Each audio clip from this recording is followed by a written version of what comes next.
देखिए, आप सभी के लिए बहुत ही बढ़िया खुशखबरी है, क्योंकि अगर आपने 10वीं पास कर लिया हुआ है बिहार बोर्ड से या फिर अदर किसी भी स्टेट बोर्ड से या फिर सीबीएसई बोर्ड से, अगर आप बिहार से इंटर में एडमिशन यानी कि 11th में एडमिशन लेना चाहते हैं तो इसका जो आवेदन फॉर्म है ना, बहुत ही जल्द यहाँ पे शुरू किए जाने वाले हैं। इसको लेकर बहुत ही जल्द आधिकारिक तौर पर नोटिस निकल के आ जाएगा। ठीक है, वो कैसे फॉर्म को भरना होता है उसके लिए तो हम वीडियो लेकर आएंगे, आपको बताएंगे किस तरह से स्टेप बाय स्टेप फॉर्म को भर सकते हैं। लेकिन फॉर्म भरने से पहले कुछ महत्वपूर्ण जानकारी है जो आपको पता होनी चाहिए कि आपके पास जो है कौन कौन से डॉक्यूमेंट होनी चाहिए, एडमिशन आपका कैसे होता है, ठीक है, और किस तरह से जो कॉलेज का लिस्ट वगैरह वगैरह है उसको आप चेकआउट कर सकते हैं। तो प्लीज़ वीडियो शुरू से अंत तक लेकर जरूर देखिएगा, और वीडियो थोड़ा सा भी अच्छा लगे तो प्लीज़ वीडियो को लाइक कर दीजिएगा, क्योंकि आपका एक लाइक मुझे बहुत ज़्यादा मोटिवेशन देता है ऐसे ऐसे वीडियोज बनाने के लिए। देखिए, सबसे पहले महत्वपूर्ण रूप से हम ये बात करेंगे कि आपके पास जो है कौन कौन से डॉक्यूमेंट होनी चाहिए एडमिशन लेने के लिए। तो एडमिशन लेने के लिए सबसे पहले आपके पास जो भी मार्कशीट है जो कि आपके कॉलेज से मिलेगा, वो मार्कशीट आपके पास होनी चाहिए। हालांकि अभी तो मिल नहीं रहा है, लेकिन बहुत ही जल्द आपको मिलना शुरू कर दिया जाएगा। मार्कशीट के साथ जो है माइग्रेशन सर्टिफिकेट आता है, और उसके साथ ही साथ देखेंगे तो आपको जो है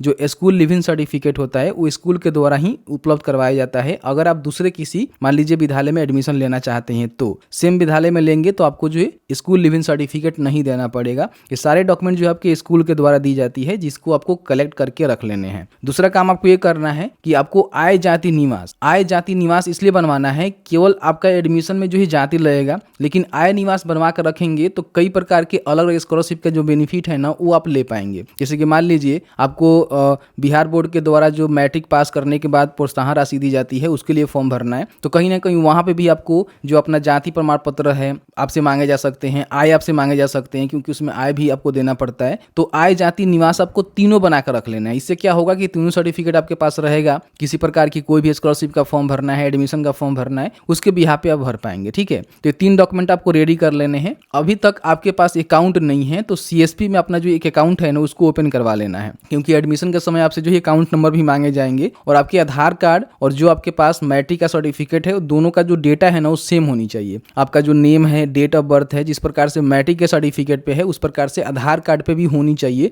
तो बेहतर रहेगा, क्योंकि जो भी नया पोर्टल लॉन्च हुआ है उस पर इसका रजिस्ट्रेशन किया जा रहा है, और उसके माध्यम से ही कहीं ना कहीं आपको एडमिशन का जो है प्रोसेस यहाँ पे देखने को मिलेगा। तो ये सारे जो है डॉक्यूमेंट आपको रेडी कर लेने हैं। फोटो वगैरह वगैरह लगेगा तो आपके पास है ही, ठीक है, बाकी आपके पास आधार कार्ड होनी ही चाहिए, आधार कार्ड आपके पास होगा ही। तो ये सारे डॉक्यूमेंट आपको देने पड़ेंगे एडमिशन कराते समय। अब यहाँ पे हम बात कर लेते हैं कि इसमें जो है 3 से 4 स्ट्रीम होते हैं। 11th में आप एडमिशन लेना चाहते हैं तो अगर आप चाहें तो साइंस से ले सकते हैं, आर्ट्स से ले सकते हैं, आप चाहें तो वोकेशनल कोर्स कर सकते हैं, या फिर आप चाहें तो कॉमर्स भी कर सकते हैं। 4 प्रकार के कोर्स होते हैं। जो भी कोर्स आपके लिए सूटेबल है, आपको लगता है कि उसमें आपको करना है, उसके हिसाब से आपको एडमिशन यहाँ पे लेना है। अब यहाँ पे देखेंगे तो इनके जो आधिकारिक पोर्टल है, जैसे कि आप शिक्षा बिंदु पे जाएंगे तो आपको जो है बिहार इंटर एडमिशन का लिंक मिलेगा। इस पर क्लिक करके नीचे जाएंगे तो आपको जो है देखने को मिलेगा कि जो भी कॉलेज का लिस्ट है वो आप चेक कर लीजिए, कौन से स्ट्रीम में आपके डिस्ट्रिक्ट में आप जहाँ भी एडमिशन लेना चाहते हैं वहाँ पे कौन कौन से कॉलेज हैं, जिसमें कितने सीटें हैं, तो उसको आप जरूर चेकआउट कर लीजिएगा। ठीक है, अब यहाँ पे हम बात कर लेते हैं कि इसका जो ऑनलाइन आवेदन है ना एडमिशन के लिए, सबसे पहले आपको भरना होता है। ठीक है, फॉर्म भरने के लिए आपको मात्र 300-350 रुपए का जो है पेमेंट करना होता है। इसमें ज्यादा कोई डॉक्यूमेंट आपको नहीं देना होता है, केवल आपका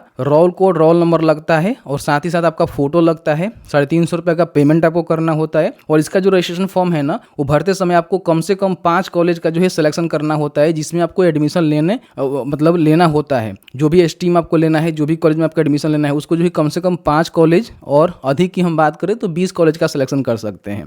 फॉर्म भरने के बाद क्या होता है कि कॉलेज के द्वारा जो है मेरिट लिस्ट जारी होता है कि कौन से कॉलेज में जो है कितना मेरिट पे एडमिशन का जो है आपका अलॉटमेंट लेटर आया हुआ है, उसके हिसाब से आपका इंटीमेशन लेटर जारी होता है, और उस कॉलेज में जाकर आपको मैन्युअली एडमिशन करवानी होती है। तो सबसे पहले रजिस्ट्रेशन का जो फॉर्म है ऑनलाइन भरना होता है, फिर आपका जो है मेरिट बनता है 10वीं के अंक पे। उसके बाद जो भी इंटीमेशन लेटर जारी होगा, जहां भी आपका एडमिशन के लिए अलॉट किया जाएगा, वहां पे जाकर कॉलेज में आपको एडमिशन लेने होते हैं, जिसका जो भी एडमिशन शुल्क होता है, स्ट्रीम वाइज होता है, कैटेगरी वाइज होता है, उसके हिसाब से आपको पेमेंट करना होता है। ठीक है, अब यहाँ पे हम बात कर लेते हैं कि आपका जो फर्स्ट मेरिट लिस्ट में नाम नहीं आता है तो सेकंड मेरिट लिस्ट जारी होता है, सेकंड में नहीं आता है तो थर्ड लिस्ट भी यहाँ पे जारी होता है, थर्ड में भी नहीं आता है तो स्पॉट एडमिशन, जो भी सीटें बच जाती है एडमिशन के बाद, तो सीधे जो स्पॉट एडमिशन के माध्यम से अपना जो एडमिशन है वो करवा सकते हैं। तो आपके पास ये 4 मौके होते हैं जिसके माध्यम से आपका जो एडमिशन है हो पाता है। तो इस तरह से अपना जो एडमिशन है वो करवानी होती है। एडमिशन कराने के बाद आप इनके द्वारा जो भी कॉलेज में एडमिशन करवाएंगे उसके द्वारा 2 वर्ष का जो अपना इंटरमीडिएट है